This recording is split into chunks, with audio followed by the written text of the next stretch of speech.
नंदुरबारमधून एक मोठी बातमी. एका पोलीस कर्मचाऱ्याला थेट सेवेतून बडतर्फ करण्यात आलंय. पण का? यामागचं कारण ऐकून तुम्हालाही धक्का बसेल. हे प्रकरण जोडलं आहे गेल्या महिन्यात झालेल्या जय वडवी नावाच्या युवकाच्या खून प्रकरणाशी. या खुनातील मुख्य संशयित आरोपी सुधाकर मराठे याला पोलीस कर्मचारी चेतन चौधरी यांनी चौकशीसाठी ताब्यात घेण्याऐवजी चक्क कपडे खरेदी करण्यासाठी सोबत नेलं. हो, तुम्ही बरोबर ऐकलं, आरोपी सोबत शॉपिंग.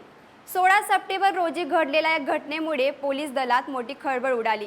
कर्तव्यात केलेला हा बेजबाबदारपणा आणि निष्काळजीपणा अत्यंत गंभीर मानला गेला. प्रकरणाचं गांभीर्य लक्षात घेऊन जिल्हा पोलीस अधीक्षक श्रवण दत्त यस यांनी तात्काळ चेतन चौधरी यांना निलंबित केलं होतं.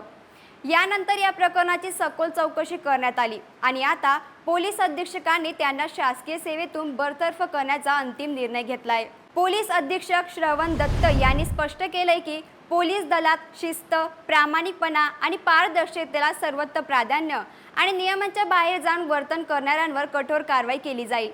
एका गंभीर गुन्ह्यातील आरोपीसोबत असं वर्तन आणि त्यावर झालेली ही कठोर कारवाई, या संपूर्ण प्रकरणावर तुमचं मत काय आहे ते आम्हाला कमेंटमध्ये नक्की सांगा. आणि अशाच अपडेटसाठी बोल इमेज या यूट्यूब चॅनलला सबस्क्राईब करायला विसरू नका.